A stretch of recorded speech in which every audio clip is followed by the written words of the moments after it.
one of the great books of the 20th century was Frankl's Man's Search for Meaning. And the seminal line is, regardless of our circumstances, the gift of our humanity is our ability to choose how we will be in every moment. And, it's not only about writing the next hour or the next day or the next chapter, however long that might be. I mean, I think that um, is filled with intentionality, but it's how are we writing this moment in time? Are we present? Are we present in this moment in time? Are we right here, right now? And right here, right now, culturally, that's very, very hard. It's very challenging to show up in our lives right here, right now. The greatest gift that we can give to another human being is our full presence in this moment. And the more we show up here, I think, the more magical the story becomes. Yes. We were talked before and you said, I don't really love the word time management. And something you just said right there is about the presence. And presence, I think, is about awareness.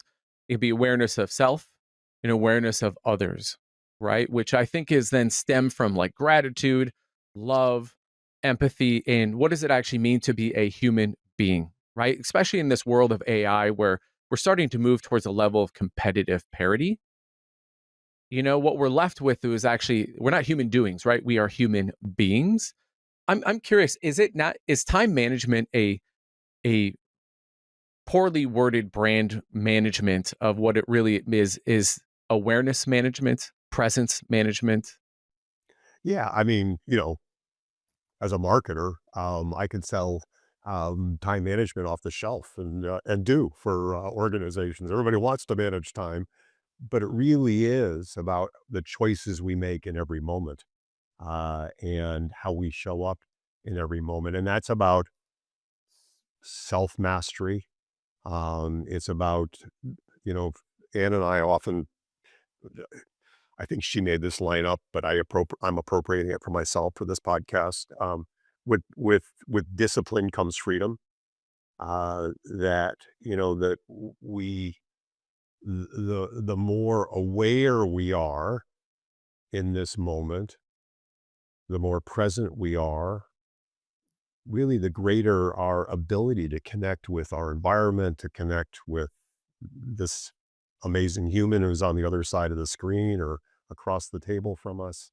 And so, it's not really, I mean, even in the moment we can't manage, this is, our interaction here isn't managed. It's not, we're not wrestling, but Mm-mm. but it's connection, and connection is dynamic and vibrant and full and beautiful when we're present to it. Yeah. And I think curious, when you and I were in the green room, I'm like, hey, anything you need to know? And he's like, nope, I'm showing up just right when I need to. And I think that and that's actually in terms of a lot in terms, I looked at in terms of your bio a little bit beforehand because I wanted to show up, Walt, curious about you. I wanted to show up hung. I wanted to show up hungry to want to know more. Um, I just recently listened to a podcast on the Diary of a CEO. I mean, he was interviewing a gentleman named Eric Weinstein. I think I'm saying that correctly. And he, it was like minute 29 something. But the thing that he really struck me, that he said that really struck me was that he said, and I'm paraphrasing here, right? Because this was in the idea of how is AI and AGI and everyone worrying about AGI coming to take. And that was great. He kind of addressed that. But the point that really struck me, Walt, was he said something, he goes, humans use intelligence as a means of last resort. And he goes, we all are large language models, right? Because a large language model is a lot of data that's been repeatedly like reinforced, right? And that's the thing with AI, where we look at things are repetitive. They have a lot of data that are repeatedly reinforced. It's really tough to outperform that, right? Because it's a lot of billions and billions pieces of connection. And and I think that when you talk about this idea of being aware and present, it's almost having to break the automaticity of our own large language models.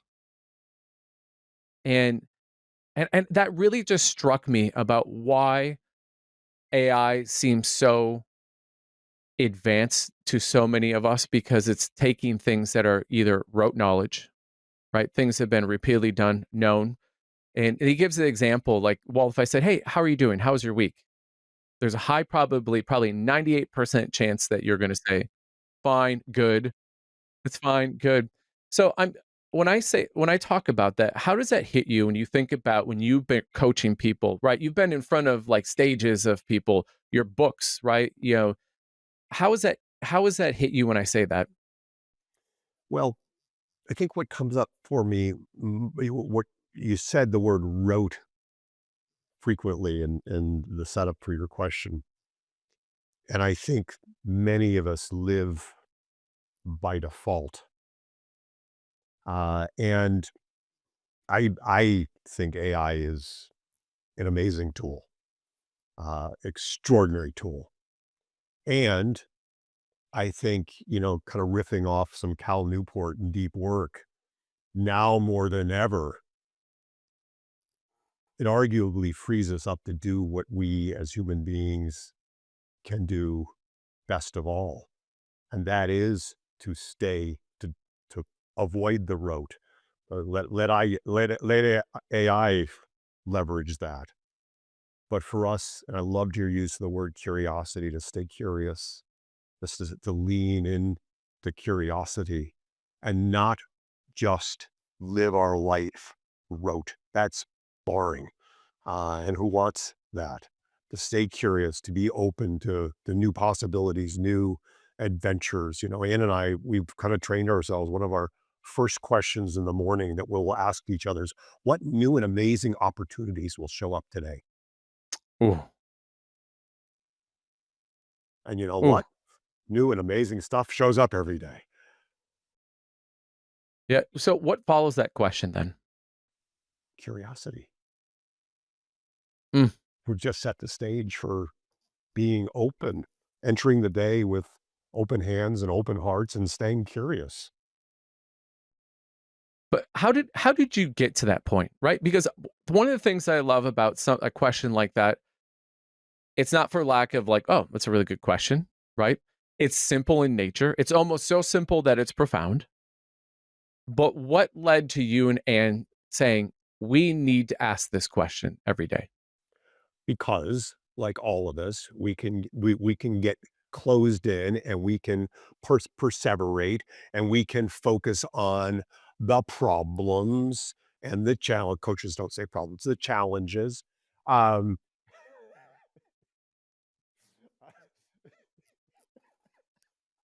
but I mean but a wonderful business coach reframed business for us one day in a very simple. He said the job of an entrepreneur is to wake up every single day and and solve new problems. If you wake up every day and think, oh, I'm not going to have today's not going to be a problem. I mean, we also will jokingly ask that question, ask after what. I wonder what new problems we'll get to solve today. I mean, that but that changes that lightness, that question actually changes it up too. It allows us to be more curious about what the challenges will be in the day and to hold those in a lighter way.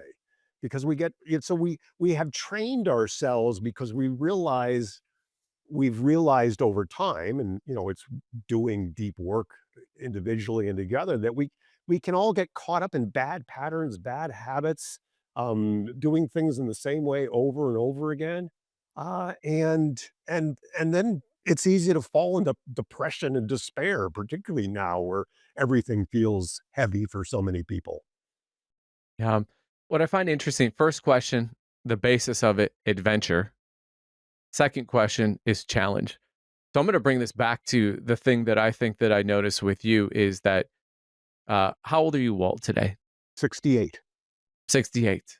You're 68 years old. Yet when you look at in terms of the adventure and the challenges in your life, I mean, ultra running, rim to rim to rim 3 times, high altitude climbing, moving over, right? Things that in terms of others might go, that's adventure and challenge at the same time. Well, Because so often when you have an adventure and and by the way, you could also say adventure vision. So often people's vision of what they want for each other, it's immediately followed with an obstacle. So I'm curious, did you get into some of these races because you found, or these like activities because you found it was in the hard adventure, it was in the suffering that you were able to unlock some of that, must be present to win. Like, I have to be here for me to get to the next mile. And for you then to be able to start to reframe what is actually hard. No. Um, so adventure for me, I think, was a gift my dad gave me. Mm. So when I was 8, 9, 10 years old, we lived in a little town outside of Hartford, Connecticut, near a river gorge that at one time was the uh, training for Olympic kayakers. And I would go down into this gorge and climb up on the rocks. 8, 9, 10, 11. I was back in the day where your parents would say, go out and come back for dinner or not. And um, but I'd come back all just beat up, cut, bleeding, broken things. And my dad, who was a doctor, uh, and wasn't an athlete at all at the time, he said, if you're gonna do that, we're gonna learn to do it safely. And he took me out to the high Sierras of California to the Palisades School of Mountaineering, which was one of the preeminent schools of mountaineering. And I was like 12 or 13 years old at the time. And we learned to rock climb together and snow climb and ice climb and do stuff up high in the high Sierra. And I fell in love with the experience of adventure. Was some of it hard and scary? Oh yeah. But I fell in love with the experience, the aliveness, the utter aliveness of adventure. And we came back, and over the years, my dad and I, we did all sorts of winter climbing and summer climbing and ice climbing, and he actually went on as a physician and began to do travel medicine and high altitude mountaineering in Nepal as a physician, and I went on and trained as a guide and led trips, and Ann and I have stood on 4 of the 7 summits of the world, but it's really been about the experience of the beauty and the grandeur, and yes, the experience of fear and terror, and yes, um, the exhilaration of achieving a goal, um, but it's not about for me, it's not about the finish line or the summit as much as it is the yeah, my mind is racing right now, but, Ann and I were on Aconcagua, the highest mountain in the Western Hemisphere, 2 or 3 times, and there was one time where we hiked from, base camp out to the, trailhead, 35 miles in a day, and the experience of the alpenglow and the colors and the sunrise and the stars and the Southern Cross and the sky, and just the richness of the experience is what is the driver. And I live in this place now where I can escape to the national forest, in 5 minutes and get up above the trees, and I connect with transcendence and with whatever my sense of the divine is on the high peaks in those places. And I've had amazing experiences with other people and connections. There's a wonderful story by very powerful story by Charlie Houston, the physician, called The Brotherhood of the Rope. And he talks about the bond that is created between two people. I mean, Ann and I, Anna's disappeared in a crevasse with me on the other end of the rope. I watched her manage a rope team on Denali where She was in front of me, and she was on the place where everyone dies on Denali, and someone on her rope team began to tumble, and she arrested that. I mean, there's a bond, a connection, a there's stuff that happens there that has nothing to do with what we in the personal professional development team go, well, let's play 30 hard or 60 hard or whatever that is. It's for me, it's about deep experience. Yeah, and it seems like some words that keep popping up: connection, in the moment, putting yourself in a position where failure might actually be an option, is allowing you a presence of actually mind, and not only that, but of gratitude, because when it's like you're I'm gonna say it like on this like knife's edge. And by the way, we all have these things. It could be like, hey, I'm just gonna do a half marathon, right? If you've never done that, that feels like a knife's edge. But the point is, the I'm thinking back to, the Teddy Roosevelt, man in the arena. And so many people use it as like this like this, pump up, hey, like you must be present. But I think that what you just articulated is that literally the formula of living that, because you're actually in the arena. It's in the arena. It's not actually the score. It's not who scored the touchdown. It's not the summit. It's the connection to what happens when you are. I'm going to say, I, I think there's a level that happens of connection when you are suffering. Yes, I don't disagree. And you as an ultra athlete have had your share of suffering. As a father, you've had your share of suffering. Um, I think it was Stephen Batchelor, a Buddhist writer. Yes, it was who wrote of the need for light and darkness. Um, and my first book, Journeys on the Edge: Living a Life That Matters. The title has a lot of meanings for me. The West Buttress of Denali, which Ann and I have been on a number of times, is a knife edge, and it drops off um, Mm, 4,000 feet to the Janae Basin and 6,000 feet to the Peters Glacier.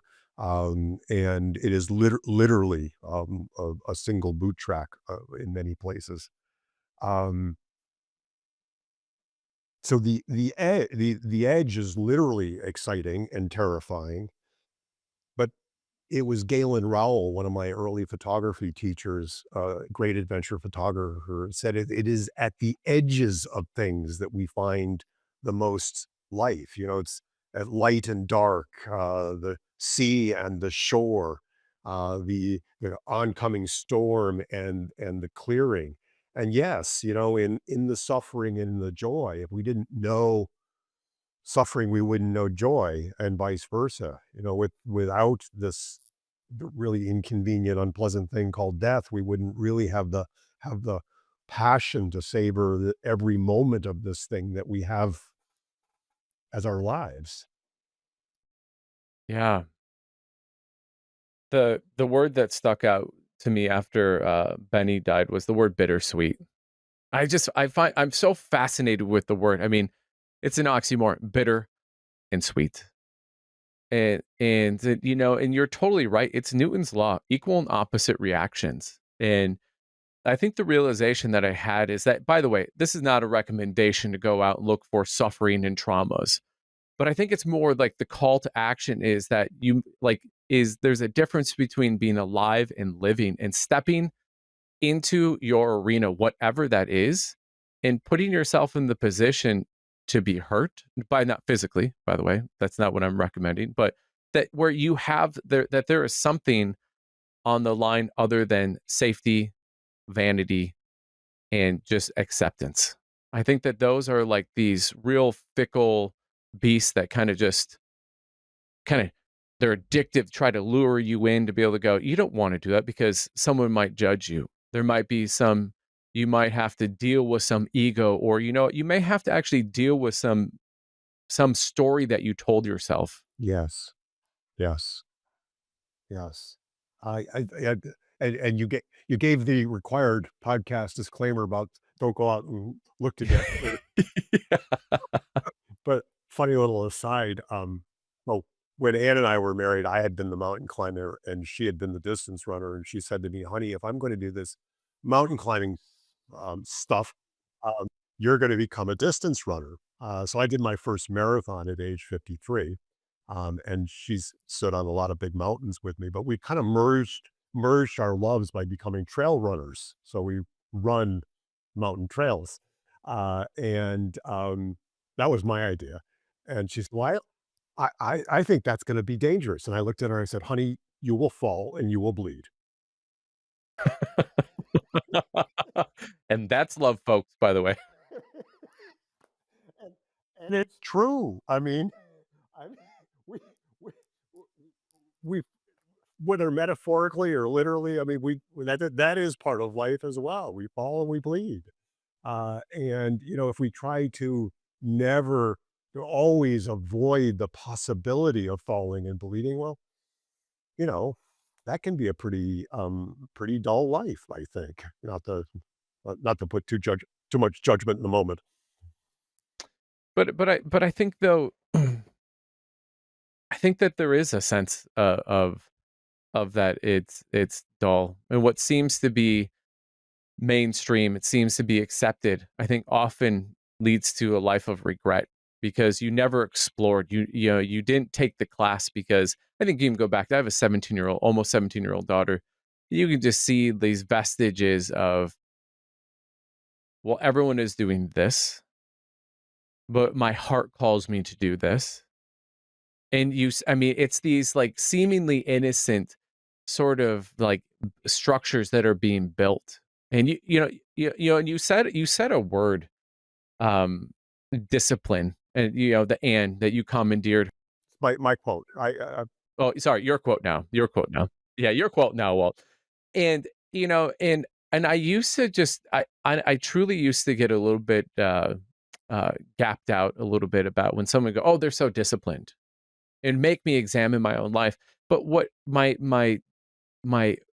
sort of change in mindset was that discipline is just another word for intentionally built structure. And discipline, by the way, isn't just about healthy habits. You can see discipline, intentionally built structures being built towards things that keep you from your adventure, your challenge.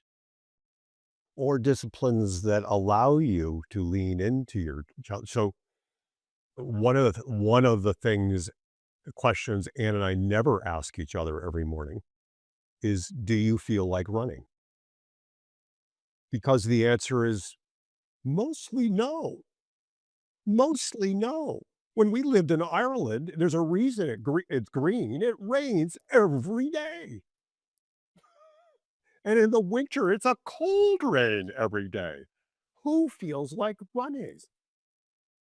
But when you have a discipline where you go, okay, and just to put this in because it's an interesting little hack. Was it a Jack Canfield hack? Decide once. If you want to do something, decide what. We don't revisit the question every day. Do we want to brush our teeth? We've decided we're going to do that. That's off the table. Deciding all the time is exhausting. It's exhausting to define. So Ann and I are runners. We run every day. That's what we do. Doesn't matter whether it's snowing or sleeting, whether it's hot or it's cold. We do it. And when you think I need to feel like it, and this comes for business building too, and all the crazy, horrible things we do to build a business. Most of us don't feel like that. It's not fun. But if you've just decided, I love this business I want to build, every day I'm going to show up, or I want to enjoy being in my body alive as an ultra athlete, as a cyclist, as a runner, as a climber. You make this decision, and what's amazing, and you've had this experience too, in a half a mile, you're out here and thinking, well, why was I ever questioning it? This is an amazing morning. This is extraordinary to be out in our bodies moving over the land in this life that we have.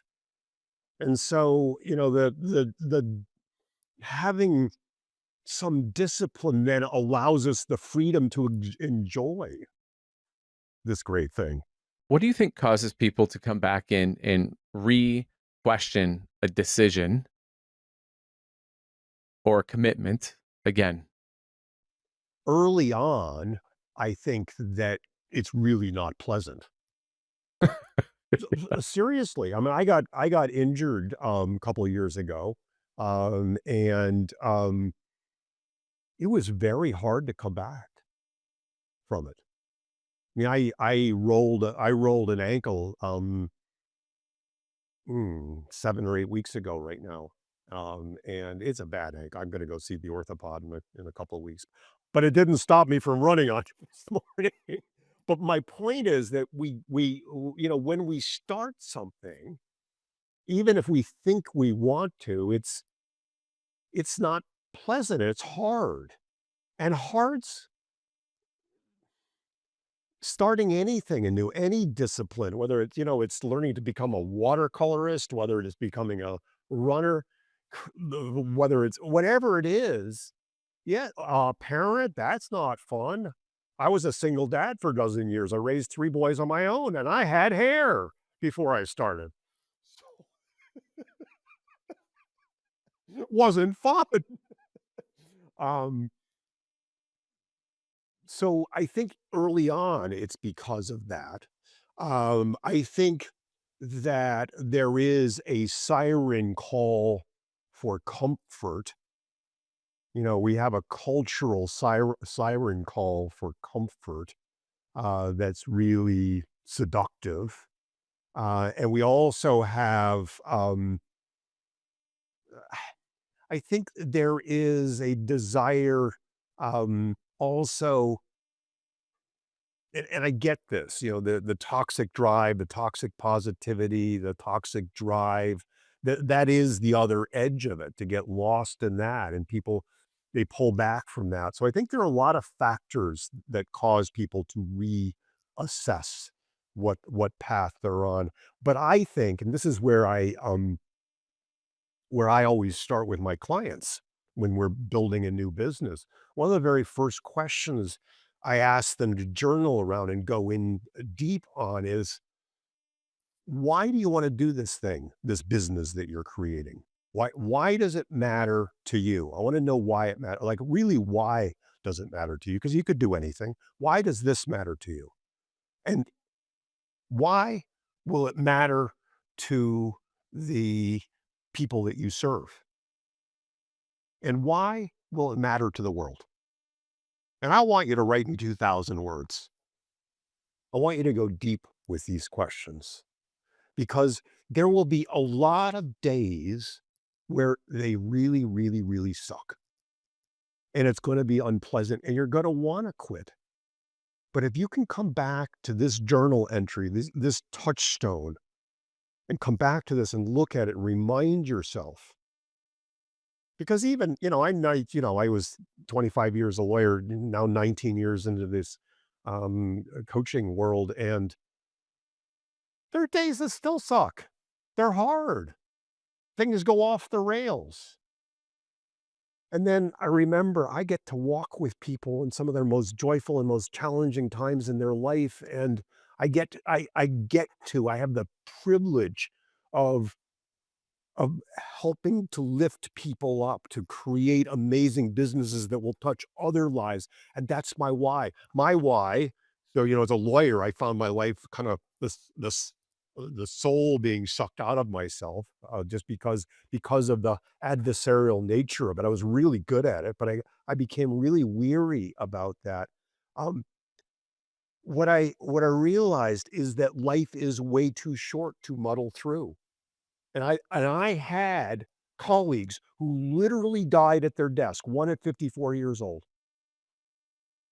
Life is way too short to muddle through, and there's that wonderful, Oliver Wendell Holmes Jr. quote, that says, "Many people die with their music still in them." It's like, I don't want that for other people. I wanna bring the music to the world, I wanna help other people do that, and I get to do that. I get to do that. I have the privilege and the honor and the gift of doing that with other people. And so when the technology goes down, when the CRM goes wonky, when the API integrations go off the rails, and my version of Beth isn't available to me, I remind myself of why I'm doing it. And so I think for me, the why around running is I want to feel vibrant and alive in my body while I can. This great gift of being an embodied thing on this planet. I want to be alive and vibrant in my body. And so when it sucks when I get injured, it's like, okay, that's the price I pay for this. So let's keep going. Yeah. You know, and I think you could actually apply that question when you think across our identities, right? Because as entrepreneurs, right, we're building something and we go, the company has a name, right? And we have a product or a service that we offer. But so often that's just the natural outcome of all these other identities, right? You talked about, well, I was Walt, I was a single dad, right? So you're a dad. Now you're a husband, right? Now you have grandkids, sounds like. So now you're a grandparent, you're a friend, you're a colleague, and I think that I love that instead of it being like, well, what is the product you want to do and why? It's more the who are you, who do you want to be, and why. I think I think that provides that because I think that so often so many people don't know. I think it's because, well, this is how it's supposed to be. I was supposed to go to college. I was supposed to do this. This is what I'm, and this is a Tony Robbins this, right? Like I should. Right. Whenever I hear the word should, I hear two things. I hear the external judgment, internal judgment, and I hear what you just were talking about, the lack of why. Mhm. I wanna come back to something that you alluded to earlier, because, it so relates to this moment. So one of my favorite I mean, I love to speak, on stage, but one of my favorite things is doing commencement addresses, and a number of years ago, I was invited to be the commencement address speaker at at an arts academy, and I was, on stage, on the dais, and the dean was on one side of me and the principal and the other side of me, and, there were 800 people in this amphitheater, and, these are high school kids, really, really, really talented kids, and as a prelude to this event, this young man comes out on stage, 17, no music stand, his violin, single spotlight,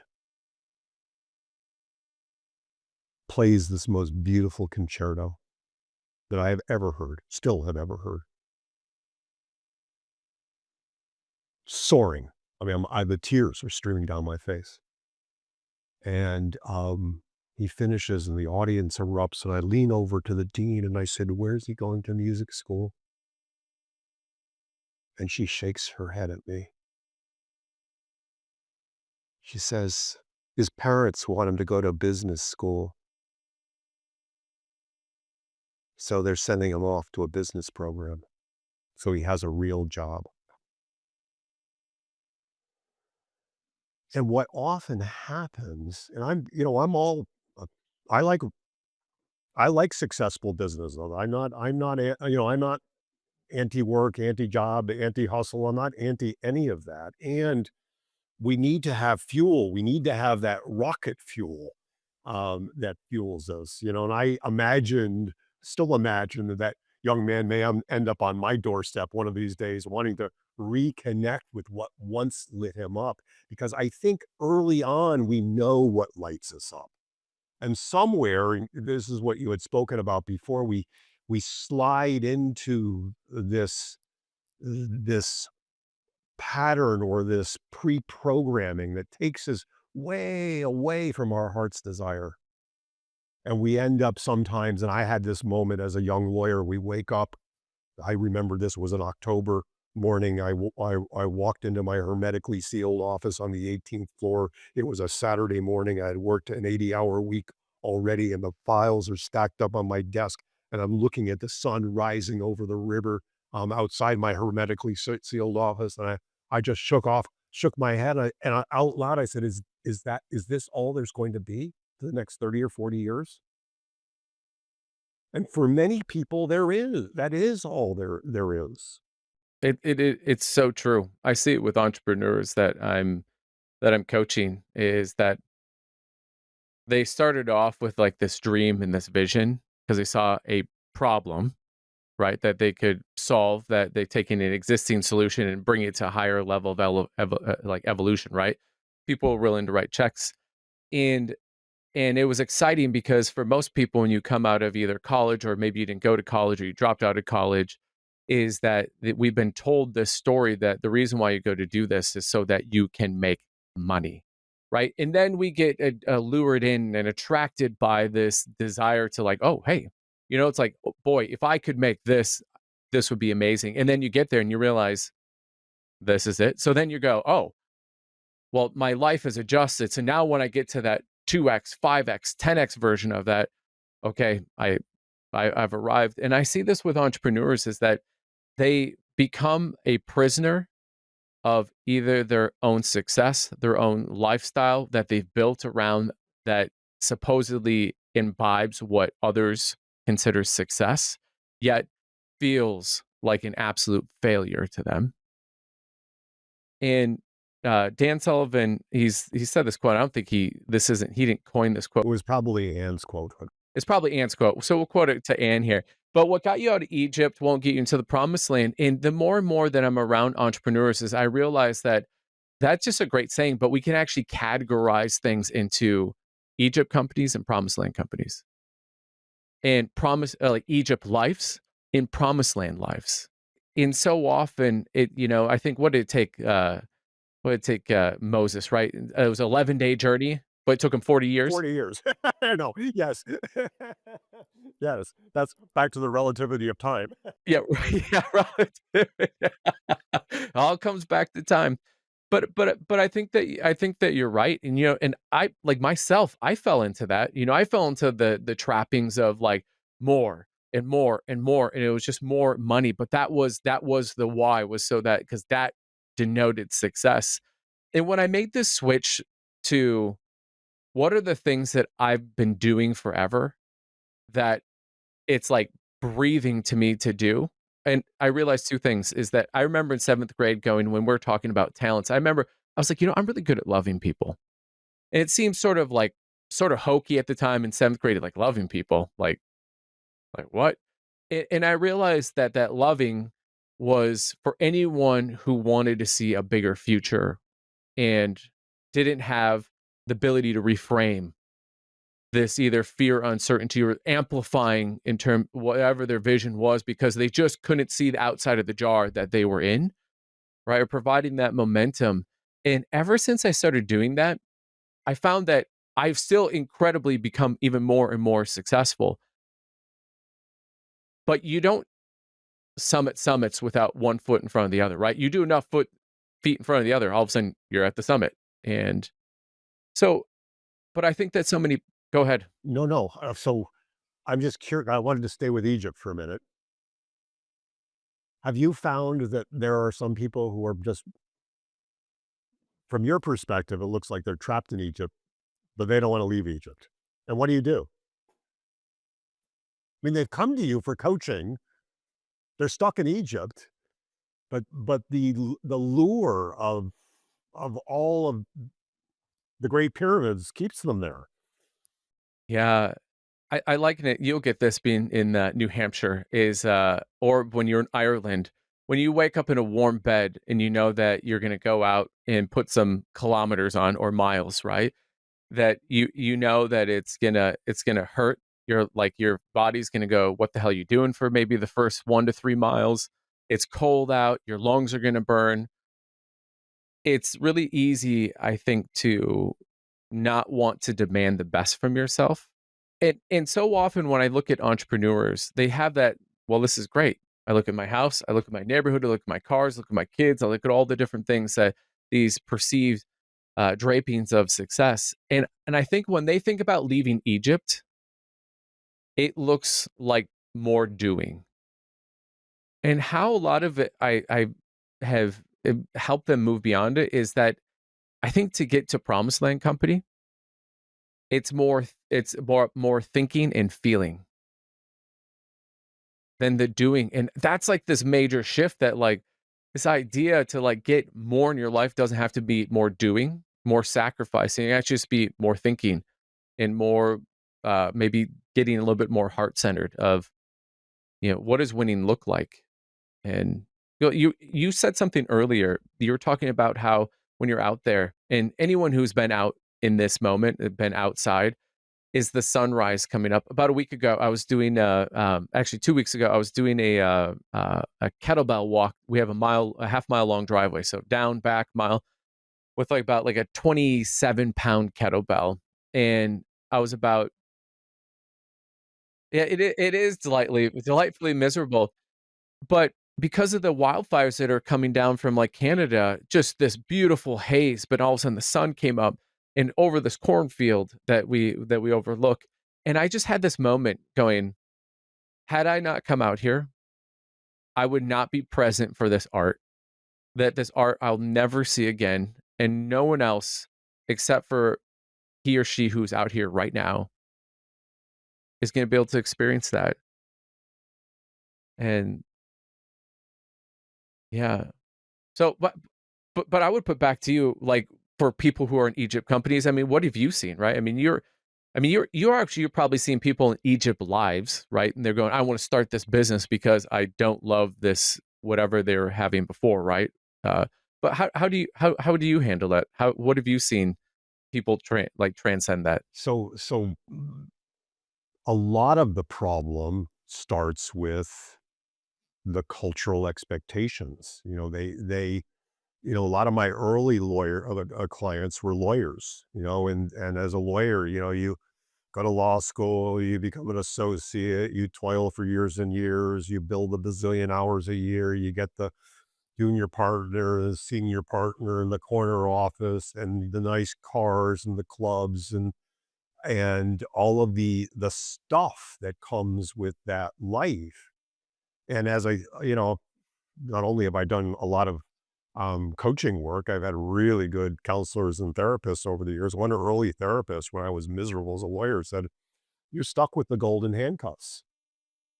And the golden handcuffs are really they're pretty attractive. They're uncomfortable, but life is, you got all good stuff in your life, except your soul is not being fed. You're not feeling alive in that moment. I remember standing outside. This was very close to my exit from the law, outside the presiding judge's office in Hartford, Connecticut, and my friend Peter. I think I was 56 at the time, and my friend Peter, maybe 54, but he was like 56, 58. He said, "You know what the average lifespan of a trial lawyer is, Walt?" And I said, "No." He said, "56 years old." I said, "Really?" I said, "How old are you?" He said, 58. I said, "Okay." BPS. Um, so I think people get trapped, and it's this not only this actual trapping, which is, I've got houses and mortgages and stuff I've got to maintain. Um, But it's, and on top of that, the cultural expectations. I remember going to right after I had gone to work for Tony, I was still running my law firm, and I went to a bar association. And when you walk into a networking event and you're a trial lawyer, and, people say, "So what do you do?" Well, I'm a trial lawyer. That's badass. If you're a trial lawyer, that means like I'm somebody. And oh, yeah. No, so I went into this one and said, "So what's new, Walt?" I said, "I've started coaching." There was, like, silence in the room. It was like, and I could just see, well, like, "What's going on with Walt? Something wrong." I immediately pivoted. I said, "Yeah, my son, he's got an amazing soccer team." I mean, I immediately pivoted out of it because, there's these cultural expectations about what other people should be doing in, suburban Hartford, Connecticut. And it was before coaching was a thing, actually. So there are the expectations, but it comes back to what you had shared with earlier, is that we lose touch with what we forget what we like. I worked with a client for 6 years before he could connect. He was very, very successful, made a lot of money, but he couldn't even begin to imagine what he would do other than this. And we reconnected with something from early in his life. And he's now deliriously happy. But we forget, we can't connect with what it was. We can't, and to be a beginner again is really hard for a lot of people. To be a beginner again after you've enjoyed success. So all of those things conspire against stepping into something new. Well, maybe you'll appreciate this, and maybe this is just the ultra distance within us of when I'm in front of a group of entrepreneurs, especially maybe kind of starting the journey for the first time ever, and you can just see they look at this mountain like this, and they go, "Oh man, I can't wait until I get to the point, Ben, where you have actually gotten."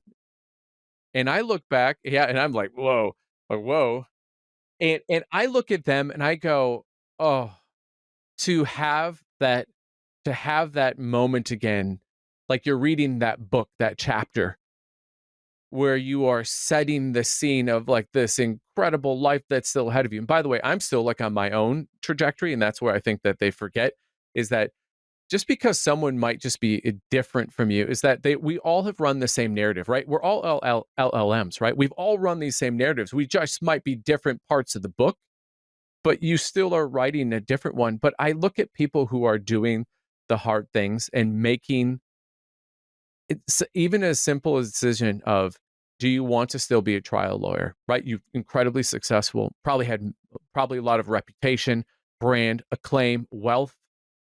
But and I think back going, man, to have that moment where you make that decision to go, I'm going to go on an adventure and I'm going to get to solve these challenges. Mhm. Yeah. Beginnings are scary and they're exhilarating. Um, and I think, you know, and you know this, you're going on another race soon.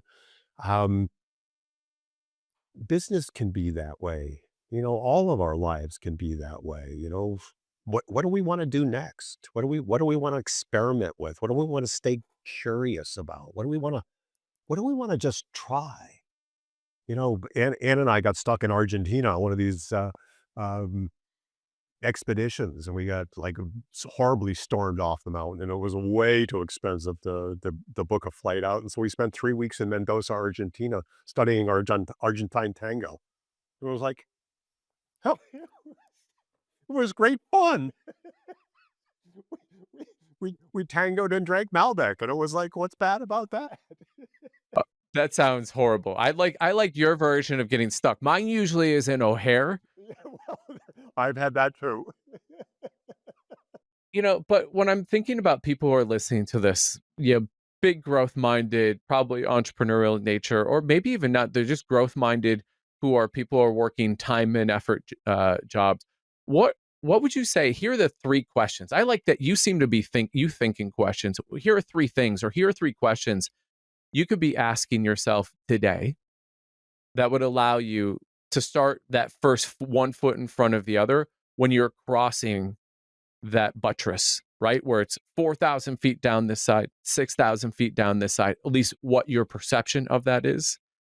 What would you tell people today? Like, what is three to four things that, It's got to start with what you want, which is hard. It's a really hard question. What do I want right now? I have this vision of there's something else, but what do I want? Because what's true of your listeners, what's true of every person who comes to me is if they look back over their shoulders over the decades of their lives, anything they've ever really wanted to do, they've done, because we are people who get stuff done. If we don't want it, we don't do it. If we're not sure what we want, we won't do it.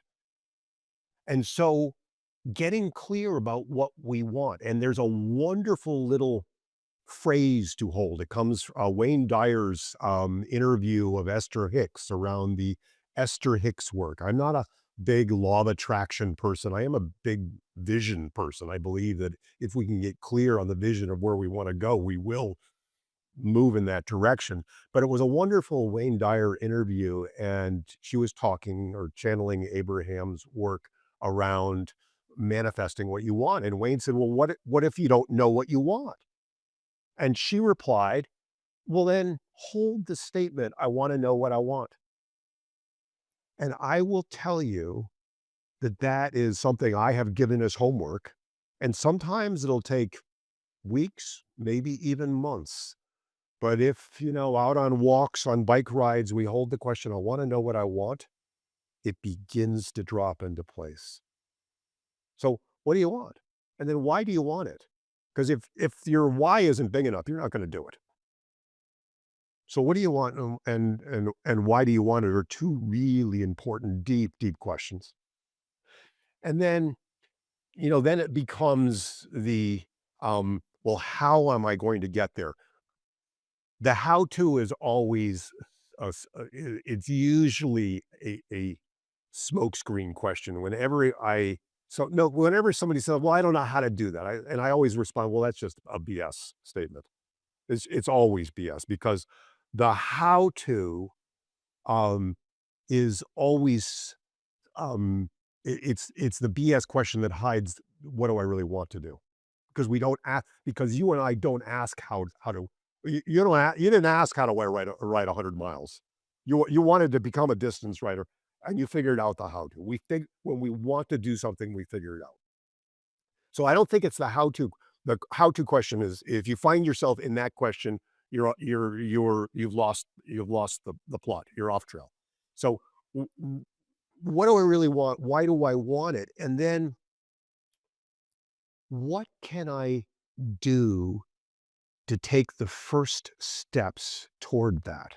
Just the very first tiny steps toward that. Because as you said, everything, because I don't know how to run 100 miles or 50 miles. I don't know how to do that. I know how to take a step. It's still, if I, like even having this conversation, I don't know how to run back across the Grand Canyon. Just one step and then another step. So what's one step? And then what practices and disciplines can I put in place so that I'm doing those steps every single day? My own beautiful coach, um, Tama, years ago, we were working around this, and she said, "Okay, if you really want to do this, you've got to kind of honor this work. So you've actually got to like create some space for it. So what space are you going to create for it?" I said, "Well, I don't have any time. I'm a trial lawyer. I'm really, really busy." And she said, "Well, who do you work for?" I said, "Well, for myself." She said, "Well, what's getting in the way?" She said, "Well, I feel like I would be stealing time." I said, "Well," she said, "Well, who are you stealing time from?" I said, Me." She said, "Okay. So what space are you going to take?"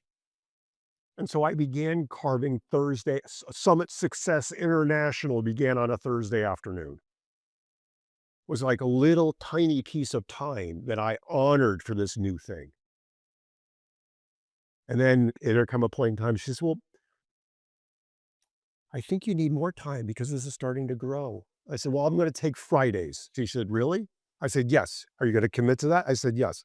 And the very next week, I was out in court in front of a very, very difficult judge. And the judge wanted to continue with the matter I was on to a different date. And she said, "Attorney Hampton, we usually continue these types of matters to Fridays." Filled courtroom, lawyers all behind me.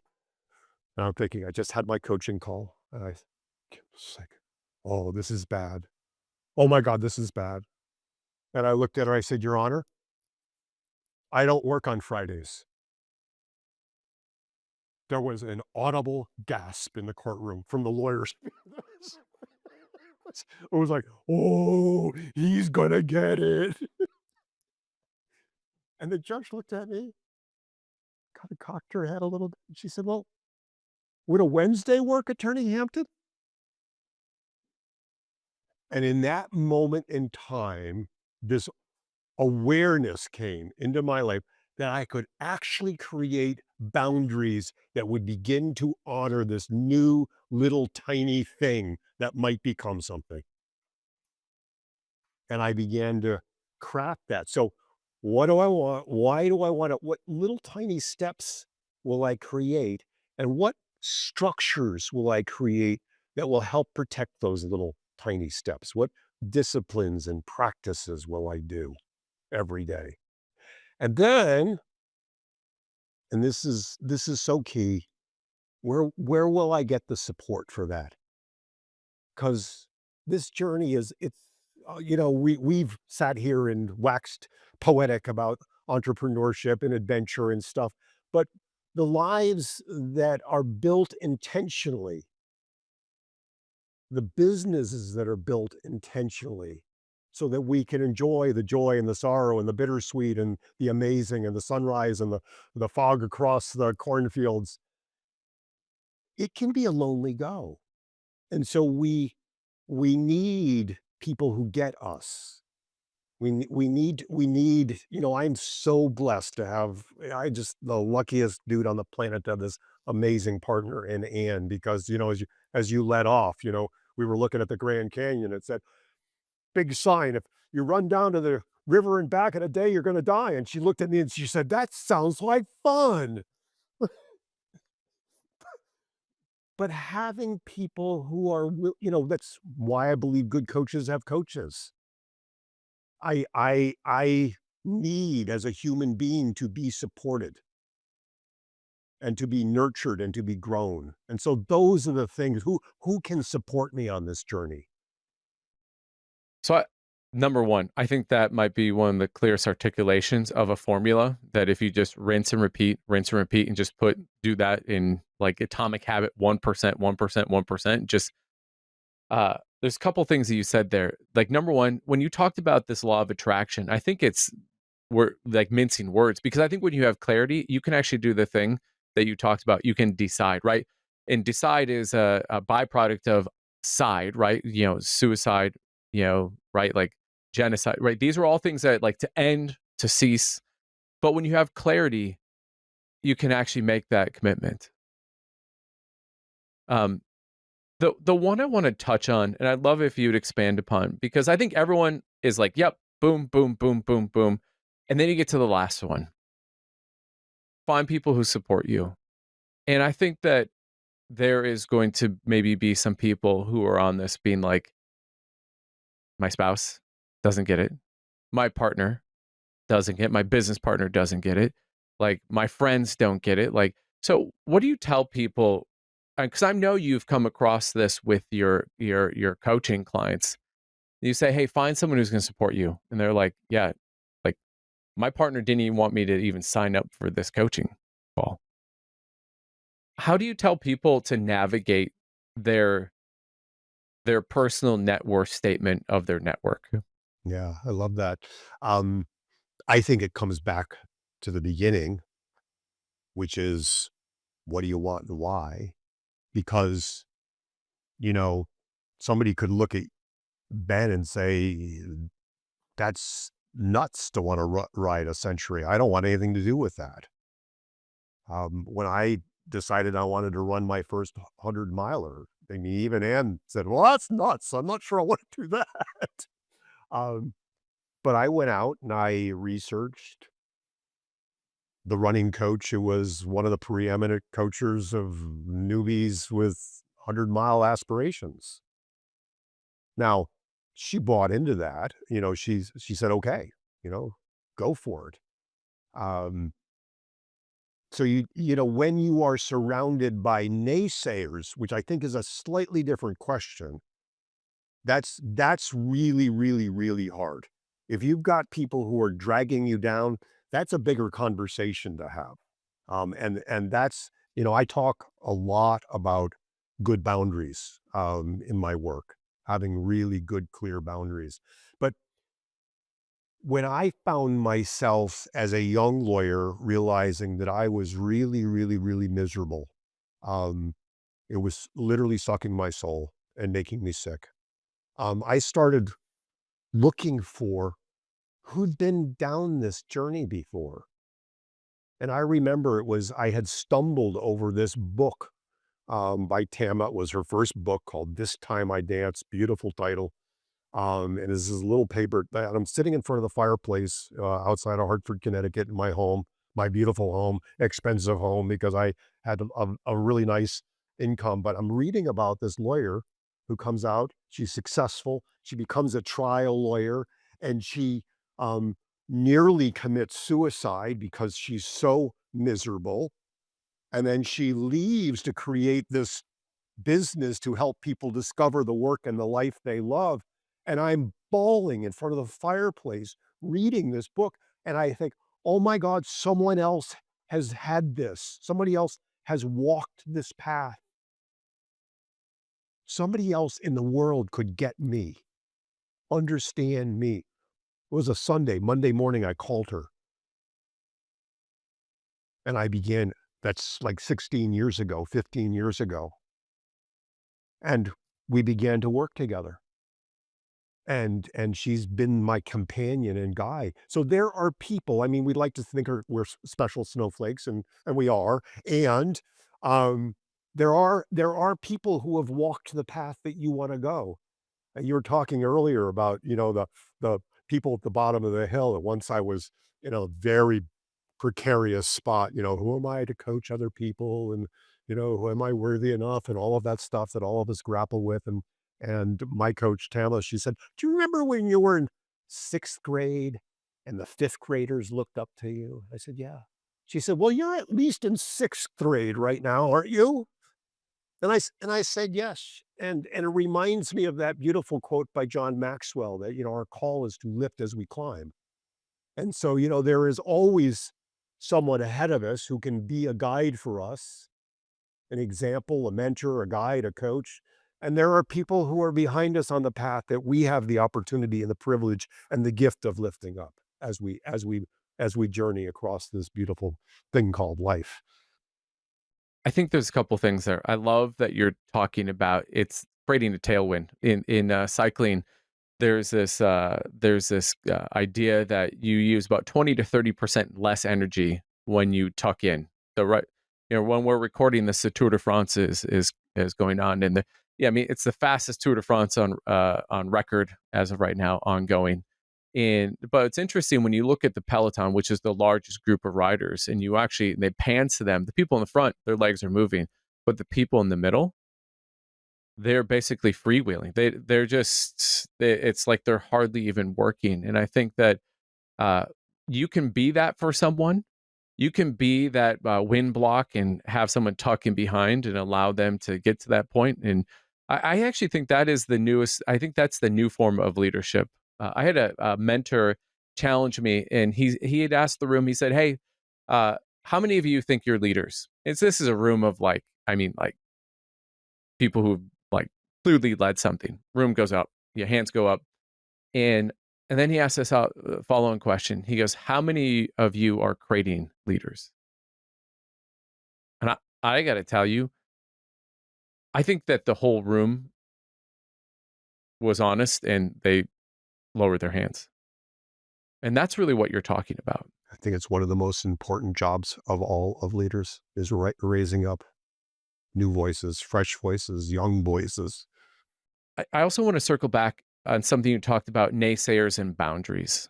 And I love if you could share a little bit, how have you experienced that and how have you coached others to set boundaries? Because these might be simple boundaries as in like for yourself, to maybe to others, but how do you handle, because so often the headwind to vision, the headwind to wanting what it is that you want is other people's ability to understand or believe that it's even possible. And that come back as naysayers, no, I don't believe you, or that's silly. That's like, like you're going back to your commencement speech. That those parents were like, hey, life as a violinist, that's not something that you can do. That's silly, right? So how do you set boundaries, and how do you advise other people to like work through that process of what boundaries to set and to whom? Yeah. So coming back to fundamentals, what do I want and why? Feeling that fuel, and the fifth principle of having somebody who will be your guide. and a guide, um, is someone who shows the way and who lights the way, who holds the flame for you, even when you can't see the way anymore. They can see the way. And so you need someone in your life who actually can hold that vision with you and for you and remind you about the vision for you along the way. Um, Coming back to our conversations around Tonyisms, I think Tony said, and many have said, we are the average of the five people we hang out with.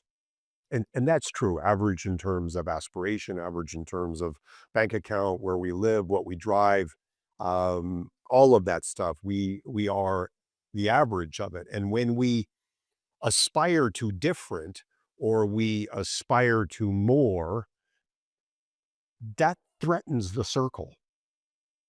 It's threatening to the, environment that we're in, and it's like people are like, "Well," judging, well, and it's usually fear-based, well, maybe because a lot of people are kinda just living lives of quiet desperation. "Well, you want more? Well, maybe I should want more, and what does it mean if you want more?" And so a lot of criticism, can get baked into this, and we need to be the first step around boundaries is to be aware that there is this thing, this cultural environment that we're in.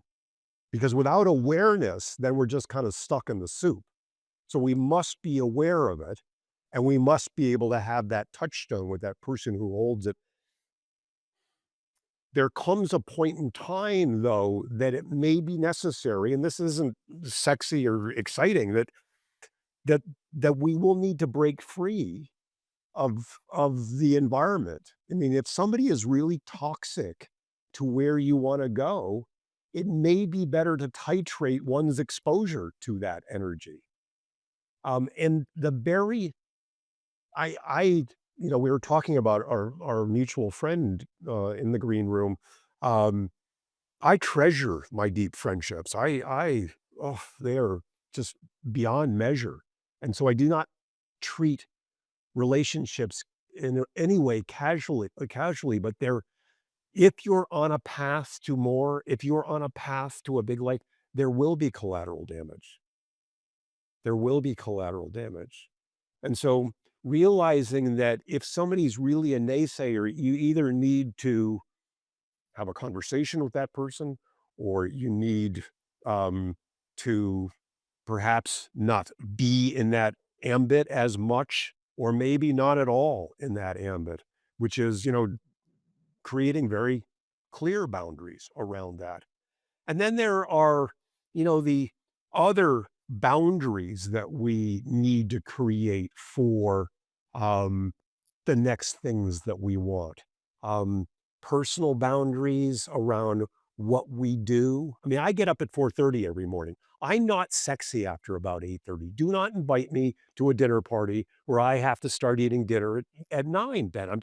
I'm going to say I love you, but I can't come. Um, I discovered I mean, we were talking about Argentina. I love a nice bottle of Malbec, but I have discovered as a, ultra distant athlete that alcohol and performance don't mix well, and so I don't drink anymore. Not because, if somebody puts a nice Malbec down, I'll have a sip of it, but I wanna feel on fire, and so that's a personal boundary. But if you're in a holiday party, there's a lot of social pressure to drink. And so, making that decision, I'm going to have club soda and cranberry juice because it looks like I'm holding something meaningful for people. So they're not, because people in that social setting feel threatened. It's like, you're not drinking. What does that mean? Oh, have a drink. And so all of these boundaries, how we create this container for what it is that we really want, this personal container, this interpersonal container, the disciplines container, the practices container, it's all we need to intentionally design it. Mm. The intentionality. it's a byproduct of when you understand what it is you want, you understand what you don't want. I know. And I will tell you, that's my second power principle of time mastery in my time mastery book, is once you decide what it is you really, really want, then you need to learn to do the hardest thing of all, and it's the most important thing of all in time mastery, which is to learn to say no. Mm, No to everything that does not serve what you really, really, really want. And I no love is a that. full sentence. Yeah. Yeah. No, period. It's an adverb, noun, verb, it's everything. No. I mean, that's the thing that Warren Buffett said the most important investing lesson that he learned was saying no. And interestingly enough, he also talks about how he helped someone become incredibly wealthy was he said, create a list of all the things and stack rank them and then just start with the top one, work towards it, knock it down, go next one, knock it down. One step and then the next step. Yeah. Yes. Yeah. Jim Rohn said the principles aren't complicated. There are a few basic fundamentals repeated over and over again.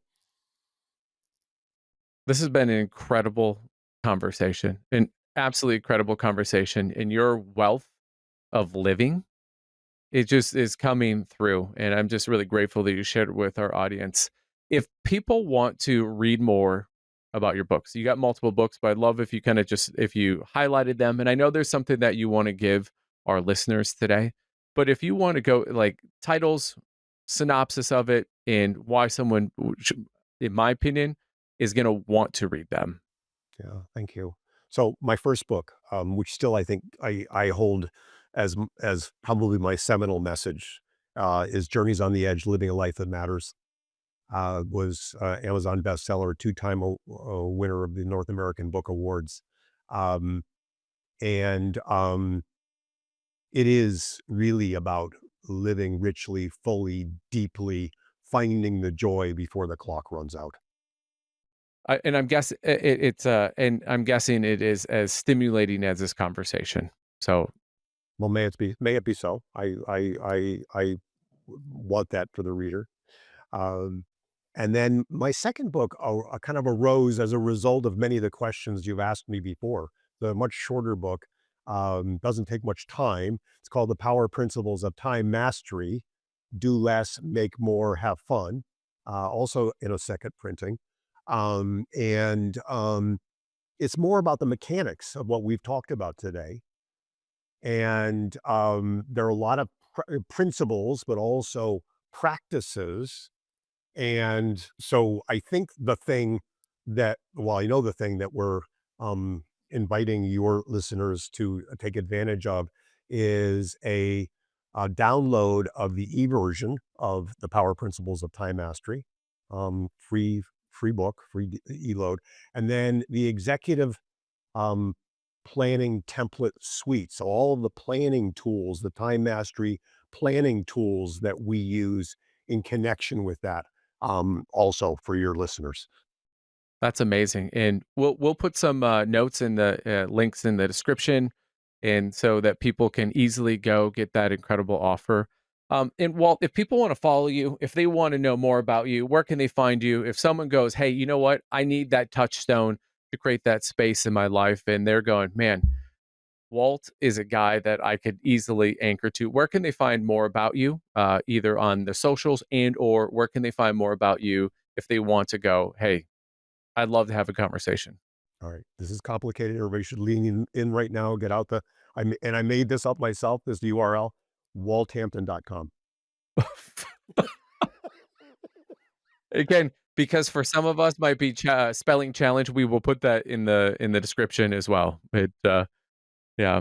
But if people want to follow you on LinkedIn, I'm in all the places.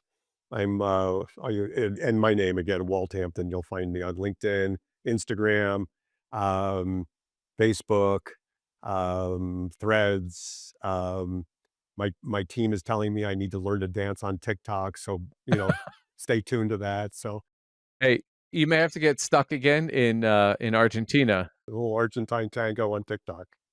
So, Well, Walt, one of the things before we sign off here, I always like to give our guests the last ripple, the last word, the last phrase. What do you want our audience to leave with today? yeah, at the end of our lives, Ben, none of us is going to wish that we had spent more time in the office, build more clients, closed more deals, networked more, tweeted more, updated our Facebook status more frequently. What will matter will be the experiences that we have had, the Mm. lives that we have lived, and the love that we have shared. Walt, that was beautiful. You are a true representation of what I think it means to live a max life. And I'm super grateful and blessed to have you on the podcast and looking forward for our audience to be able to hear your wisdom lived, learned, and loved to their ears. So thank you for being here. Such a gift to be with you, Ben. Thank you for having me. Thank you for listening. A big thanks to Elation Lab for the production and creative design. Remember to like, subscribe, and follow us on YouTube, Apple Podcasts, and Spotify. Keep listening for more Max Life.